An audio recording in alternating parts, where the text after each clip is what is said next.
Hello there, Michael here, and I'm going to walk you through my development tools that I have set up for working with web development, mainly front end for now.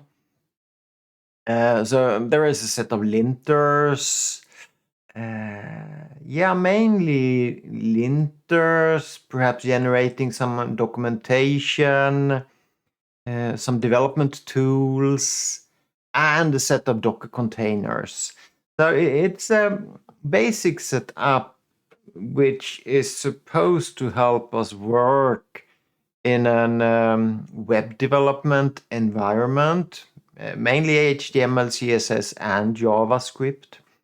So let's go through it. I'm just going to briefly walk you through the stuff I have here. So this is the README, and it has sort of sections on all parts. But like I'm just going to start here. So this is the um, development environment. So it is set up. I'm just going to give you the brief overview here. So everything that is in the public directory and the source directory, those are example files to help me show that the linters is actually working. So that is how I can test that the linter is producing errors if I put errors in them. So there shouldn't be any errors in them for now, but I'm going to leave them here in this repository. I have the package.json where I can install all the tools that I have here, and it also contains some setup scripts that I can run to execute the linter. So we're going to go through that part. We also have a Docker Compose YAML configuration file to run the Docker containers, and we're going to view this as the last of this session. And the README file, which is all in here. So let's start. You know what? I think I'm going to go down here and do npm install. Before I do that, okay. So I only showed you the main files. There are also some hidden files, and I don't want to show you the Git repository file, so I'm going to show you everything else. So you see all these dot files, configuration files for the various linters, some Docker configuration file, editor configuration file, and the directory structure used to build the Docker images. So yes, this is all the sort of files we have here. But I think we can leave them for now. And I'm going to go ahead and do an npm install. And while I do that, I think I'm going to check out the settings for the text editor. So that is a editor config file. So it's a common file, and a few text editors support it. And I do remember, yes, did I write that? Yeah, if I want to have it running in Visual Studio Code, I needed to add this extension for it. But the main idea with this type of editor config files that we can read about here is that everybody that gets downloads or clones this repository, they will have the same setup in their text editor. So they will sort of use Unix line feed and not Windows style or Mac style for end of line. So the text editor will enforce that using the editor config file. So it's a good thing. And here we can also add then different settings for various languages or extensions for the files. And we use space, we use UTF-8, we use indentation, 2 spaces. And that is what we're using. Okay, we're not going to do Python today, but then we would have sort of 4 spaces instead. And if we had a make file, we're going to go with tab for indentation style. So this is a good way to set up. So So everybody using the same repo has the same setup for formatting. Really important basic stuff. Okay, so that was the editor config file. I have all the tools here now. Maybe they are installed. Oh, it's a lot of packages when we do npm install. We can check this. We can check what type of npm run. So these are the scripts hidden behind npm that we have configured. So we can see that these are the actual sort of script that I have added for development environment. We can also go in and check the package.json file, because there we have this script section, and we can see how I have sort of added a script target, and I have sort of what should be done with it. All of these are written in bash style, so I am assuming that we are working on a bash terminal here. If you were working on a Windows terminal, you might need to maybe I haven't actually tried it. Might need to write these in a slightly different way. Okay, so that we have. Let's go through all and try them. And the main thing why we are doing this is that we want to be able to run all the linters at the same time. So let's see, npm run lint, and what happens. So this is a sort of a catch them all, run and work all the linters in this development environment on my code to help sort of assure the quality of my code according to the sort of the configuration I have done for code style and linting errors in HTML, CSS, and JavaScript files. So I have no errors here. That is fine. So I'm not going to simulate an error neither for now. So I'm just going to clear that and move on. So each section in this README is sort of explaining how you could go and install each of these linters. But in this environment, I have actually sort of already installed them. We can see that if we scroll up here in the package.json file, we can see that I have installed all the tools as development dependencies. And that is how it's going to look if you run these sort of npm install commands with a clear package.json file. I also show you how each linter is set up as a script, and then we can then run it as a sort of as a separate tool. Just run npm run html hint, I think. Was it right? Yes. So it's going to run the HTML hint, and it's going to check everything that is in the public folder. Looks good. No errors found. So let's just move along. All the documentation now for the linters is basically set up in the same way. How to install it if you need to, how to set up the script, and how to run it. So here I have the npm run style lint. I expect nothing should happen. It should be all fine. But if there were some issue now, come on, let's do it. If there were some issue, I could add the fix option to it, which would sort of apply that stylint would try to fix all the errors it would discover in the style sheet files.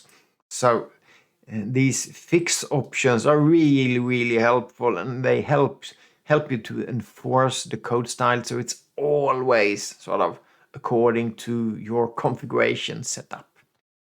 Then we have ESLint for JavaScript, and this is basically set up in the same way. And look there, we have a fix, really good thing. And we're going to run with npm lint there. So npm run ESLint will check up lint, do static code analyzing on all the JavaScript files I have here.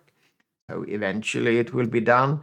And if I get into trouble, maybe I added a semicolon too much, or I didn't sort of tab in two spaces, we can just fix it and it will sort of clean up the code style, adhering to the code style I have chosen. And I'm not sure if I wrote. Yeah, I wrote it in the README there. So the current code style is JavaScript standard style that I'm using here.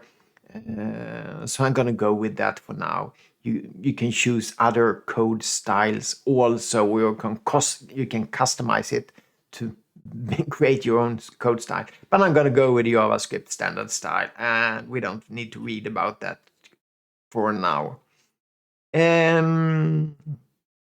Okay, so I am using a plugin for ESLint, and that is enforcing JS documentation. So we need to have JS docs added to the code, otherwise the linter will scream. And we see that, well, it's running with ESLint and ESLint fix, so it's covered within that linter. And this is an example of how JS documentation should look like to pass the linter. Good thing when we're working with GStock is that we can automatically generate JS documentation from these comments. And let's see what we have. npm run JS doc. Okay.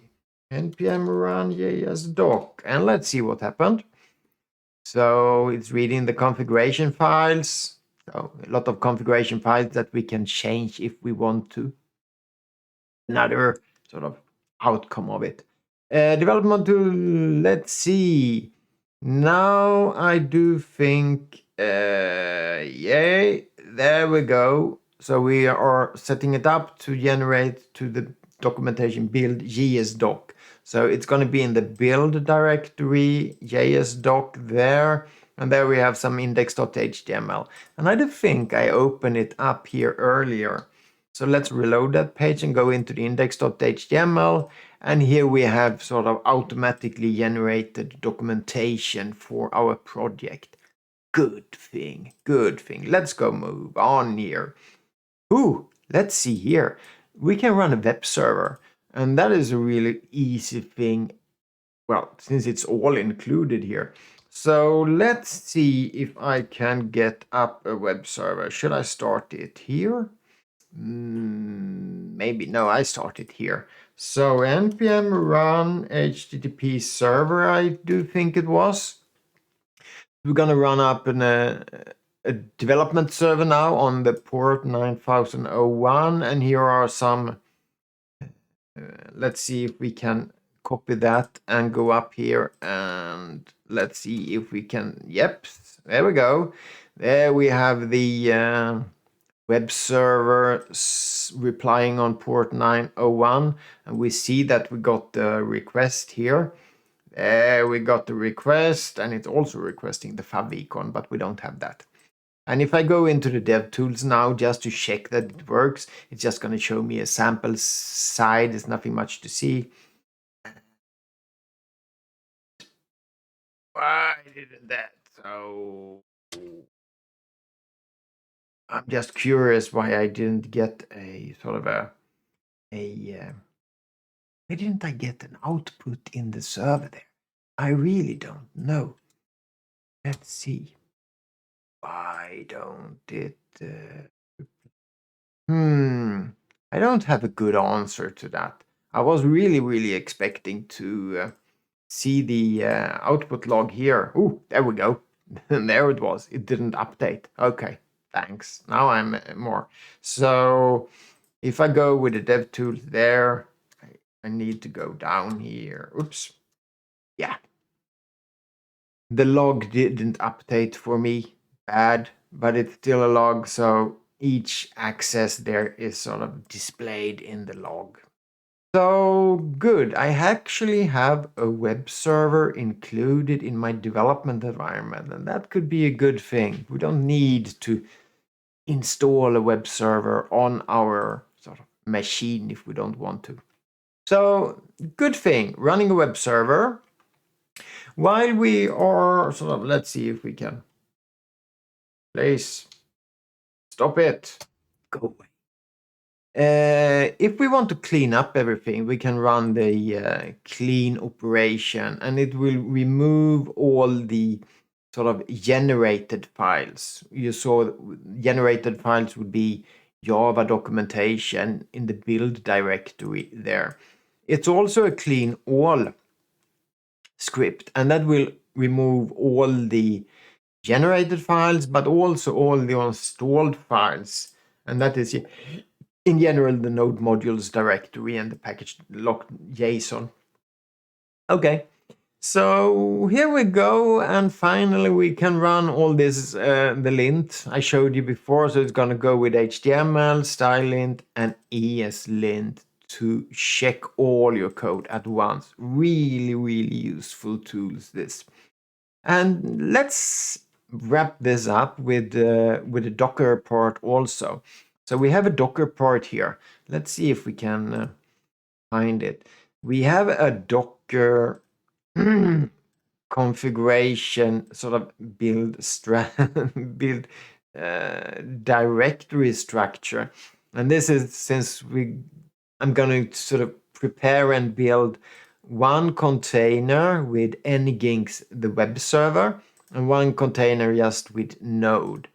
And for each container that we are going to build, we can have a Docker file that says, okay, how should this container look like? And in the Nginx, it's a bit more, well, it's not much more there, but we have some configurations also, a configuration file for the Nginx server. So if you're familiar with Docker, I assume that you like it, and it's really good to have Docker as part of your development environment. No need to install stuff locally besides Docker. And if you are on a team, you can assure that everybody has exact the same setup that you have decided that you're going to work with through the Docker file. So I have that structure there, and Docker ignore is just, so okay, let's just ignore that.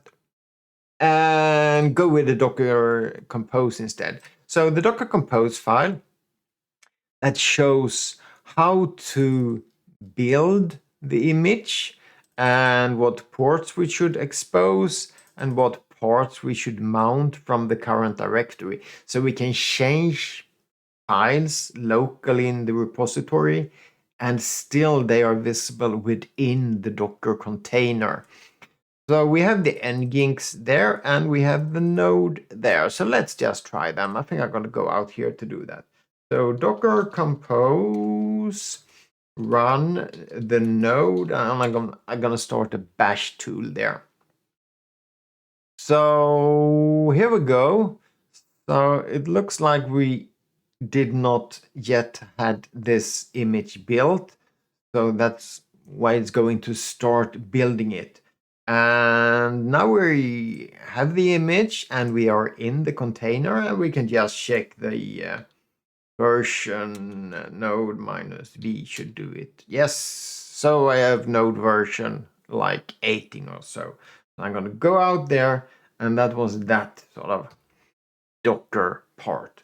I can also go up then and start the Nginx web server. So this is a real live web server. So let's just build it up. And it was built and it started. Excellent. And now I'm having the feeling that, let's see, Docker compose Nginx 9080. So the port will be 9080. So if I go up here now and change this to 9080 localhost. Yep, there we go, right into the Nginx web server, all included. And look here. You see, I just reload here, and the access log for Nginx here is showing. that we're doing sort of accessing a web resource. So I think this is sort of fine. I'm gonna close that down. I'm gonna go up there, and this is all the files we have here. I can actually do an npm run clean all, perhaps, just so show you how it looks like when we sort of remove everything there. So when this is done, this will update, and this is sort of how the development environment looks as when it's fresh. So I think this is the end of it. So the main reason for this repository here is to make it easy for you to start up a new development project, because you already have the sort of development tools up and going. So it's just a matter of sort of copying them from this repo or adding this repository as sort of a remote and fetch it down, and you have the sort of the startup boilerplate for a development project. So I think we are done with that, and thank you for watching, and I see you soon again. Bye bye.